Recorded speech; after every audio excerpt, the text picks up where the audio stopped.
오늘 우리에게 주신 하나님의 말씀은 에베소서 6장 4절 말씀입니다. 신약 성경 에베소서 6장 4절의 말씀을 봉독합니다. 또 아비들아 너희 자녀를 노엽게 하지 말고 오직 주의 교훈과 훈계로 양육하라. 아멘. 여러분 사랑합니다. 사랑합니다. 사랑합니다. 사랑합니다. 저희 학교에서는 3종 세트로 통하는 사랑 인사법인데요. 우리 시간 조금 민망하기는 하지만 양팔을 벌려서 옆에 있는 지체를 향해 복을 비는 마음으로 함께 부르면 좋겠습니다. 당신은 시냇가에 심은 나무라 같이 부를게요. 당신은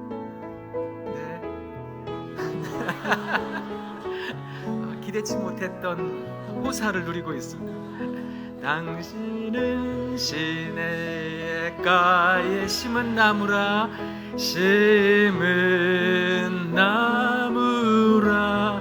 하나님의 사랑 안에 님의 사랑아 믿음 뿌리 내리고 뿌리 내리고 주의 뜻대로 주의 뜻대로 때로 주의 뜻대로 항상 살아가세요.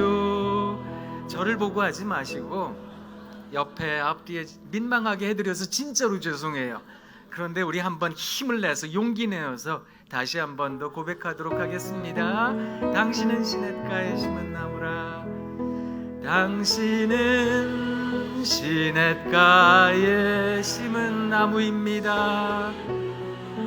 나무입니다. 하나님의 사랑 안에 님의 사랑아 믿음 뿌리 내리고 뿌리 내리고 주의 뜻대로 주의 뜻대로 때로 주의 뜻대로 항상 살아가세요. 사랑합니다. 사랑합니다. 또 사랑합니다. 오늘 우리가 함께 봉독한 하나님의 말씀 에베소서 6장 4절에 있는 말씀은 사실 아비들에게만 주어진 말씀은 아니랍니다. 아비라고 말되어지는 그들은 누군가의 양육을 담당하고 있는 사람들입니다. 사실 우리는 이모저모로 누군가의 성장에 개입하고 있는 사람들은 아닐까 그런 생각을 합니다. 살아가며 관계 맺는 많은 사람들의 영적인 혹은 정서적인 혹은 신체적인 성장에 개입하고 있는 사람들이 바로 우리 모두가 아닐까 그런 생각이 드는데요. 그러니 이 말씀은 아버지들에게만 주어지는 말씀이 아니라 우리 모두에게 주어진 말씀이 아닐까 그런 생각을 합니다. 그런데 이 말씀을 읽으실 때에는 순서대로 아비들아 너희 자녀를 노엽게 하지 말고 오직 주의 교훈과 훈계로 양육하라 이렇게 읽으시는 것보다는 후반부부터 읽는 것이 조금 더 문맥을 이해하는데 아마 쉬우실 거다 그런 생각을 합니다. 아비들에게 주어지는 양육하는 주체들에게 주어지는 권면의 말씀 첫 번째는 주의 교훈과 훈계로 양육하려는 겁니다. 사실 이스라엘 백성들에게 주의 교훈과 훈계 이 말이 이제 들려지면 가장 먼저 떠오르는 말씀이 뭔지 아세요? 그 말씀은 잠언에 있는 말씀입니다. 화면에다가 띄워드릴 테니까 우리 같이 한번 읽어볼 텐데요. 잠언 1장 7절에 있는 말씀입니다. 같이 읽어보겠습니다. 여호와를 경외하는 것이 지식의 근본이거늘 미련한 자는 지혜와 훈계를 멸시하느니라. 이스라엘 사람들이 전통적으로 주의 교훈과 훈계라는 단어를 떠올리면 생각하게 되는 하나의 중요한 개념은 여호와를 경외하는 것입니다. 그렇다면 이 여호와를 경외한다는 것이 무엇일까요? 또 말씀 한 군데를 읽어볼 텐데요. 신명기 6장 2절의 말씀입니다. 같이 한번 읽어보겠습니다. 곧 너와 내 아들과 내 손자들이 평생에 내 하나님 여호와를 경외하며 내가 너희에게 명한 그 모든 규례와 명령을 지키게 하기 위한 것이며 또 내 나를 장구하게 하기 위한 것이라. 여호와를 경외한다는 것에 대한 히브리인들의 생각, 이스라엘 백성들의 생각은 아주 분명합니다. 그것은 언약의 백성이 되는 것을 말하는 것입니다. 하나님과의 약속, 그 언약을 이루어가는 사람들이 된다는 것, 그것을 하나님을 경외하는 것이라고 생각을 하는 것입니다. 그래서 양육하되 어떻게 양육해야 되는가 하면 주의 교훈과 훈계로, 그 말은 사랑하는 여러분, 누군가와 만나 그에게 성장이라는 그런 귀중한 사명을 이루려고 하신다면 여러분, 하나님 경외하는 법을 가르치셔야 되는데 그것은 언약의 백성이 되게 하는 것입니다. 그것을 말하고 있는 겁니다. 그래서 언약의 백성이 될 수 있도록 그렇게 양육해 보세요라는 말입니다. 근데 사실 이 언약의 백성이 되게 한다라고 하는 것을 이해하시기 위해서 앞부분을 읽으셔야 되는 겁니다. 그렇다면 누군가의 성장에 개입하고 있는 우리들은 어떻게 살아야 될까? 그걸 분명하게 말해주고 있는 것입니다. 그래서 성경은 이렇게 말을 합니다. 또 아비들아, 너희 자녀를 노엽게 하지 말라고요. 그것이 여러분 자녀들을 언약의 백성이 되게 하는 것이라는 겁니다. 이게 왜 그런 의미를 갖게 되는가? 그걸 잠깐 살펴보실 필요가 있는데, 바울이 로마 감옥에 갇힙니다. 그 로마 감옥에 갇혀서 4편의 서신을 쓰게 되는데 에베소서, 빌립보서, 골로새서, 그리고 빌레몬이라고 하는 사람에게 쓴 빌레몬서까지 이 4편의 서신을 옥중서신이다 이렇게 말을 하는데, 그런 점에 있어서 이 4편의 서신에 나타나는 문맥상 흐름은 이 당시 바울이 가지고 있는 생각을 아주 잘 반영을 하고 있는 것입니다. 근데 재미있는 건 뭐냐 하면 오늘 우리가 에베소서 6장 4절 말씀을 읽었는데 이와 흡사한 말씀이 골로새서에도 등장을 합니다. 우리가 같이 또 읽어볼 텐데요. 골로새서 3장 21절 말씀입니다. 같이 한번 읽어보겠습니다. 아비들아, 너희 자녀를 노엽게 하지 말지니 낙심할까 함이라. 노엽게 하면 안 된다는 겁니다. 왜요?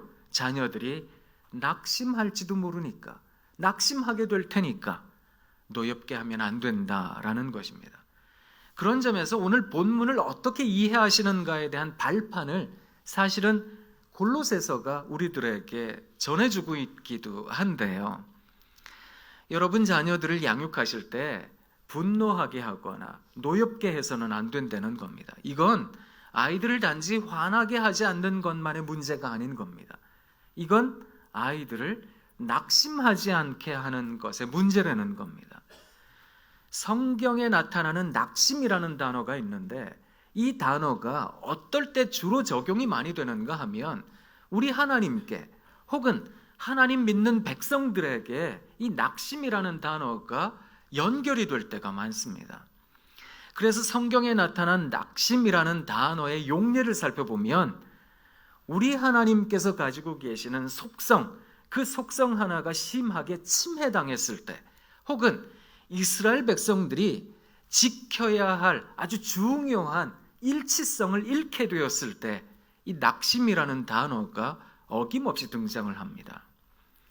예를 들자면 민수기 32장에 나타나는 말씀처럼 당시에 이스라엘 백성들은 이제 홍해를 건너서 광야에서 40여 년을 고생을 많이 했잖아요.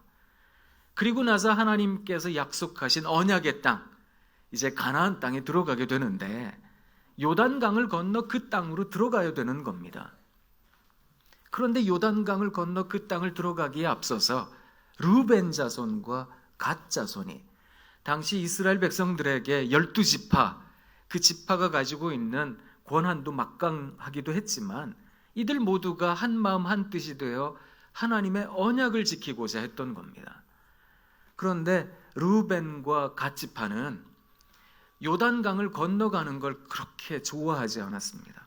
왜냐하면 이들은 목축하는 사람들이니까 이들에게는 수많은 가축대가 있었거든요. 그리고 가만히 보니까 요단강 동쪽편에, 그러니까 요단강 건너가서 서쪽편으로 가서 가나안 땅으로 들어가야 되는데 그 전에 있는 땅이 무척 비옥했던 겁니다. 그러니 가축을 기르기엔 너무너무 좋으니까 이 사람들은 강 건너 하나님의 언약을 이루는 것에 대해서 그다지 좋아하지 않았던 겁니다. 그때 하나님께서 낙심하셨습니다. 그때 함께했던 이스라엘 백성들도 낙심했던 겁니다. 성경을 살펴보면 낙심이라는 단어는 어떨 때 나타나는가 하면 우리 하나님의 속성, 이스라엘 백성들이 지켜야 할 일치성, 이런 것들이 무너졌을 때 나타나는데요. 우리가 같이 또 한 번 말씀을 좀 읽어보도록 하겠습니다. 신명기 7장 9절 말씀입니다. 같이 한번 읽어보겠습니다. 그런즉 너는 알라 오직 내 하나님 여호와는 하나님이시요 신실하신 하나님이시라. 그를 사랑하고 그의 계명을 지키는 자에게는 천대까지 그 언약을 이행하시며 인애를 베푸시되. 한 군데 더 보겠습니다. 요한복음 13장 1절 말씀입니다. 유월절 전에 예수께서 자기가 세상을 떠나 아버지께로 돌아가실 때가 이른 줄 아시고 세상에 있는 자기 사람들을 사랑하시되 끝까지 사랑하시니라. 우리 하나님의 속성은 언약을 이어가시는 하나님, 천대까지 이어가시는 하나님. 우리 주님께서는 이 땅에 계실 때에도 끝까지 자기 사람들을 사랑하셨던 우리 주님, 이게 하나님의 속성이라는 겁니다. 약속을 지키시는 하나님, 언약을 이루어 가시는 하나님. 마찬가지로 그 언약의 백성된 그리스도인들이라고 한다면 우리도 하나님과의 언약을 줄기차게 이어갈 줄 알아야 되는데 이걸 무너뜨리게 될 때 하나님께서는 낙심이라는 감정을 느끼시더라는 겁니다. 그리고 또 함께한 이스라엘 백성들, 언약의 백성들도 낙심하게 되더라는 겁니다. 그런 점에서 오늘 본문에 있는 말씀을 이해하신다면 여러분들의 자녀들을 노하게 해서 안 됩니다. 이 말은 여러분의 삶이 그리스도인으로서, 다시 말하자면 언약의 사람들로서 일치성을 잃어버리셔서는 안 됩니다. 이런 말입니다. 그래서 누군가를 양육하신다면 하나님 경외하는 법을 가르치셔야 되는데 그 경외하는 법은 언약의 백성 되게 하는 것입니다. 그 언약의 백성 되게 하는 양육법은 여러분이 먼저 언약의 일치성의 삶을 사셔야 됩니다. 그런 말인 겁니다. 그런 측면에서 오늘 본문에 있는 말씀을 누군가의 양육, 누군가의 성장에 개입하고 있는 우리 모두에게 주어지는 말씀이라고 한다면 우리는 세상 살아가며 일치된 삶을, 일관성을 가진 삶을 살아야 된다, 이런 말이라는 겁니다. 오늘은 어린이 주일입니다. 그래서 우리가 선생님들과 함께 축하하기도 하고 또 2부 예배 때는 어린이 주일답게 또 유아 세례식이 있기도 한데요. 생각해 보면 이 땅을 살아가며 우리가 여러 사람 만나고 살잖아요. 그런데 수많은 사람들을 만나면서 내가 믿는 바, 그리고 내가 살아가는 바에 대한 일치가 이루어지지 않는다면 우리는 누군가를 만나되 양육의 주체가 될 수 없다는 말이기도 한 겁니다. 아니, 그래서는 안 된다, 이런 말이기도 한 겁니다. 그런 점에서 우리가 세상 살아가며 누군가를 만나고 관계를 맺는다면 적어도 우리의 삶에 일치가 있어야 되겠습니다. 아까 예배 시작이 되기 전에 우리 목사님과 잠깐 그런 얘기를 나누기도 했는데요. 설교하는 게 정말 어렵습니다. 이게 왜 어려운가 하면 이렇게 많은 분들 앞에서 어떤 면에 있어서 신앙을 고백하는 부분이기도 한데 설교한 대로 살아야 되잖아요. 그래서 설교한다는 게 무척이나 어렵습니다. 스스로를 바라보기 때문에 그렇습니다. 일치된 믿음과 삶에 대한 연결이 주어지지 않는다면 여러분들은 저에 대하여 이중인격자라고, 저 사람은 표리부동한 사람이라고, 겉과 속이 다른 사람이라고 하지 않겠습니까? 사실 우리가 그리스도인이 된다는 것은 엄중한 일입니다. 왜냐하면 예배당 안에서 당신은 이렇게 사랑받기 참 합당한 사람이라고, 시냇가에 심은 나무라고 우리가 그렇게 축복했잖아요.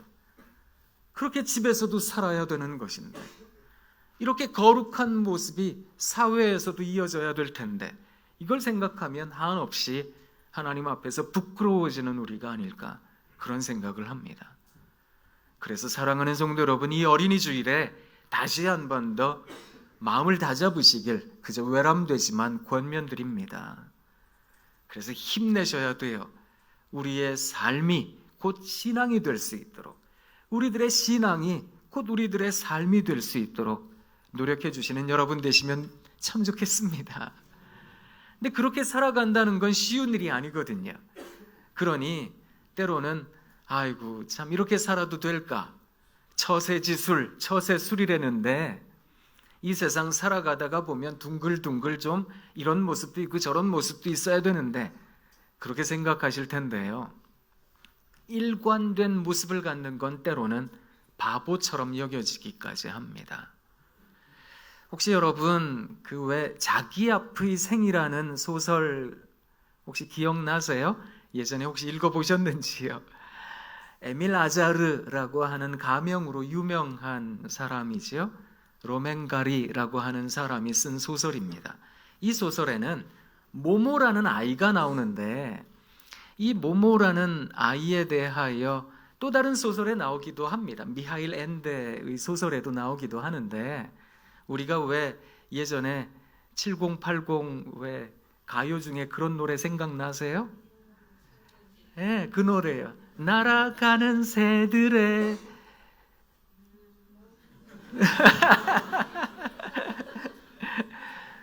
꿈꾸는 모모는 환상가, 그런데 왜 모모 앞에 있는 생은 행복한가, 뭐 이런 노래 혹시 생각나세요? 모모는 철부지, 모모는 뭐 방랑자, 뭐 이런 노래. 거기 나오는 아이가 그 소설에 나오는 아이인데 이 아이는 사실 사랑에 대한 배신감을 느낀 아이였습니다. 아버지, 자기가 참 귀히 여김받는 그런 아이라고 생각했는데, 아버지 사랑받는 아이라고 생각했는데 비즈니스 때문에, 사업 때문에 거의 방치되었다는 걸 알게 되었습니다.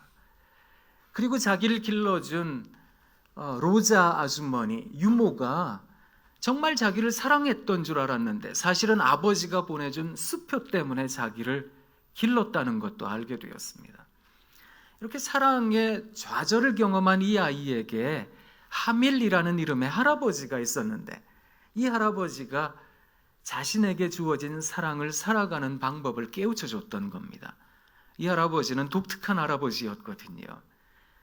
80이 넘은 나이인데 60년도 더 지난 그때에 8개월간 사랑했던 여성에게 내가 당신을 끊임없이 사랑하겠다고, 끝까지 사랑하겠다고, 그리고 나서 떠나간 그 여인을 잊지 못해 60년간 사랑을 지켰던 할아버지. 그 할아버지 보고 자신 앞에 주어진 사랑이라는 걸 살아내야 되겠다, 이렇게 다짐했다는 거거든요. 근데 사실 우리 모두에게 주어진 사랑이라는 것, 우리 모두에게 주어진 인생을 살아간다는 건 때로는 부정하고 싶기도 하고 도망치고 싶기도 하고 그렇거든요. 그런데 그것을 묵묵히 살아간다는 건 어쩌면 바보처럼 느껴지는 일일지도 모르겠다, 그런 생각을 합니다. 제가 이문조 시인의 바보들이라는 시 한 편 읽어드릴게요. 동네 골목길 담벼락에 쓰인 커다란 낙서 바보. 어릴 적 바보는 아주 큰 욕인 줄 알았다. 어른이 되어서야 바보가 욕이 아니라는 걸 알게 되었다. 바보는 순수의 이음동이요. 모든 것이 돈으로 저울질되는 오늘날 돈도 안 되는 일을 하는 사람들을 바보라고 한다. 그 바보들 틈바구니에서 노는 것이 마냥 즐겁다. 사실 이 바보라고 하는 단어가 욕같이 느껴지기도 하지만 끊임없이 한결같이 자신의 삶을 살아가는 사람들을 보면 저 사람 바보 같네라는 생각을 할 때가 있습니다. 근데 그것이 단지 욕이 아니라 어쩌면 참으로 순수한 모습을 일컫는 말이 아닐까, 그런 생각을 하기도 합니다. 그래놓고 가만히 보니까요, 제 주변에 이런 바보들이 많더라고요. 우리 오대식 목사님 바보, 또 우리 덕소교회 바보. 그래서 이런 바보들을 만나러 오는 제가 얼마나 기분 좋은지 여러분 사랑합니다. 그런데 이렇게 바보 같은 인생 살아가는 사람들을 순수하다 하잖아요. 순수라는 말은 순진과 다르잖아요. 순진이라는 건 정말 뭣도 모르는 걸 말하지만 순수하다라고 하는 건 알 거 다 알잖아요. 이렇게 살면 내가 바보 천치라는 것도 알고, 이렇게 살면 내가 손해본다는 것도 알고, 이렇게 살면 내가 속이 없지, 속도 썩었지, 이런 생각을 하지요. 그런데 그렇게 한번 살아보자는 거. 그러려면 내가 지금 바라보고 있는 것, 그 바라보고 있는 것에 대하여 이것이 얼마나 귀중한 것인가, 그것을 깨닫는 그런 주의 집중이 필요한 것이 아닐까, 그런 생각이 듭니다. 어쩌면 사람들이 생각할 때 당신 왜 그러고 사느냐고 그런 얘기 들을 수 있겠지만, 우리 예수님 믿는 사람들은 언약의 백성들이잖아요. 이 언약을 하나하나 지켜나가는 삶을 살아간다면 바보라는 이야기 듣는 것도 그거 칭찬이다, 이런 생각이 들기까지 합니다. 그렇게 순수한 삶을 살아가는 사람들을 저는 낭만적이다, 이렇게 말을 하기도 하는데요. 사랑하는 여러분, 프리드리히 노발리스라는 독일의 낭만파 시인이 낭만에 대해서 이렇게 말을 했습니다. 낭만이란 일상적인 것에서 거룩한 가치를, 아주 평범한 것에서 숭고하기까지 한 의미를, 이걸 발견해내는 거라고요. 어쩌면 수많은 가치와 수많은 잣대와 기준이 존재하는 이 세상일 겁니다. 이렇게 살아야 되고 이렇게 지내야 되고 이게 사람 살아가는 거라고, 이렇게 해야 성공하는 거라고, 그런 수많은 잣대 속에서 우리 예수님 믿는 사람들은 하나님의 식과 법, 그걸 따르잖아요. 언약의 백성이 되겠다는 거잖아요. 그리고 그것을 우리 다음 세대, 차세대에게, 자녀들에게 전해주겠다는 거 아니겠습니까? 이 일관성을 갖고 살아간다는 그 낭만 아래 순수를 유지하는 우리 모두가 되면 참 좋겠습니다. 제가 좋아하는 시 한 편 읽어드릴게요. 천상병 시인의 나무라는 시입니다. 이 시는 좀 비장하기까지 한데요, 한번 들어보세요. 사람들은 모두 그 나무를 죽은 나무라고 그랬다. 그러나 나는 그 나무가 죽은 나무는 아니라고 그랬다. 그 밤 나는 꿈을 꾸었다. 그리하여 나는 그 꿈 속에서 무럭무럭 푸른 하늘에 닿을 듯이 기지개를 펴며 자라가는 그 나무를 보았다. 나는 또다시 사람들을 모아 그 나무가 죽은 나무는 아니라고 그랬다. 그 나무는 죽은 나무가 아니다. 어쩌면 이런 마음을 유지할 수 있다는 건 우리 모두에게 바보 같은 인생이라는 생각을 들게 할런지도 모르겠습니다. 그렇지만 내 옆에 있는 자녀를 바라보며 내가 지금 살아가고 있는 세상을 바라보며 이거 죽지 않았습니다. 분명히 하나님이 잘해주실 겁니다. 그것을 고백하며 살아가는 것, 그게 우리들에게 신앙의 일치를 가져다 준다는 겁니다. 이런 일치를 가지고 자녀들을 양육하면 좋겠습니다. 요 며칠 전에 저희 학교 교수님 한 분이 딸 둘이 있는데 얼마나 예쁜 얘기를 하시는지, 막내 딸이 자기에게 와가지고 그랬대요. 아빠, 종기가 뭐예요? 그건 피부 질환인데 빨갛게 부어올라서 고름이 생기는 거야. 그랬더니 아기가 그랬대요. 그런데 왜 종기하신 예수님이라 그래? 그래서 그거는 그 뜻이 아니라 존귀라는 단어인데, 그건 존귀하다는 건 아주 귀하고 훌륭하다는 뜻이야. 그랬더니 이 아이가 아빠 품에 콕 안기면서 존귀하신 아빠 그랬대요. 그 얘기를 듣는데 왜 내게는 그런 딸이 없을까? 그런 생각을 잠깐 했어요. 우리 애들은 다 남자애들이고 다 커서 대학생들이고 난 언제 그런 소리 들어보나, 그런 생각을 했는데요. 마음을 가다듬었습니다. 제가 그렇게 살면 되지요 뭐. 누군가를 향해 존귀하신 아주 존귀하신 그런 고백을 하며 살아야 되겠다, 이런 생각을 했는데요.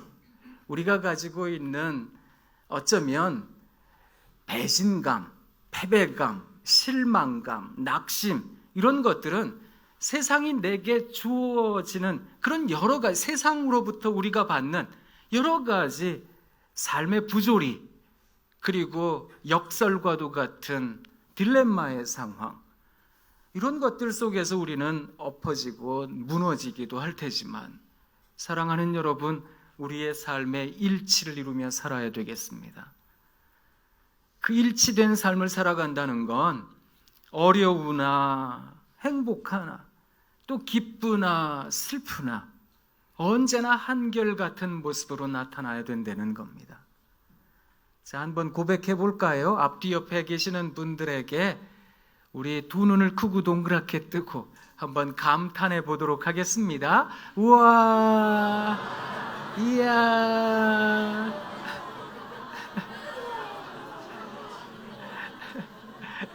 그거 한번 불러보실래요? 사랑의 주님이 날 사랑하시네. 내 모습 이대로, 내 모습 이대로 받으셨네. 사랑의 주님이 날 사랑하듯이 나도 널 사랑하며 섬기리. 그렇게 살아가세요. 아비들에게 주어지는, 다시 말하자면 양육을 담당한 누군가의 성장에 기여하려고 하는 사람들은 언제나 언약의 백성임을 기억해야 됩니다. 그래서 누군가에게 하나님 경외하고 살아야 됩니다. 누군가에게 당신 언약의 백성이 되세요 라고 말하고자 하신다면 여러분 스스로가 먼저 누군가에게 낙심이 되어지는 존재가 되어서는 안 된다는 겁니다. 그래서 분노하게 해서는 안 된다는 겁니다. 우리들의 삶에 대단한 자리에 가지는 못할지라도, 또 엄청난 업적은 이루지 못한다 할지라도, 그저 우리의 삶의 일치를 갖고 아이들을 사랑하되 교회 예배당에서나 집에서나 어디에서나 한결같음으로 누군가를 만날 줄 아는 우리 모두가 되길 원합니다. 그것이 어린이 주일을 보내는 우리들의 마음가짐이면 참 좋겠고요. 또 5월 가정의 달, 이 가정의 달에 우리가 어떤 마음으로 살아야 될까, 그것을 다짐하는 우리 모두가 되길 원합니다. 사랑합니다. 사랑합니다. 사랑합니다. 하나님께서 여러분 잘해 주실 거예요. 걱정하지 마세요. 지난 한 주간 어이없는 소리도 듣고 또 마음에 힘든 부분도 있고 그러셨을 텐데 걱정하지 마십시오. 하나님이 반드시 여러분 낫게 하시고 지키시고 보호하실 줄 믿습니다. 기도하겠습니다. 하나님 참 고맙습니다. 이 자리에 있는 바보 같은 사람들과 함께 바보 같은 하나님께 바보같이 예배드립니다.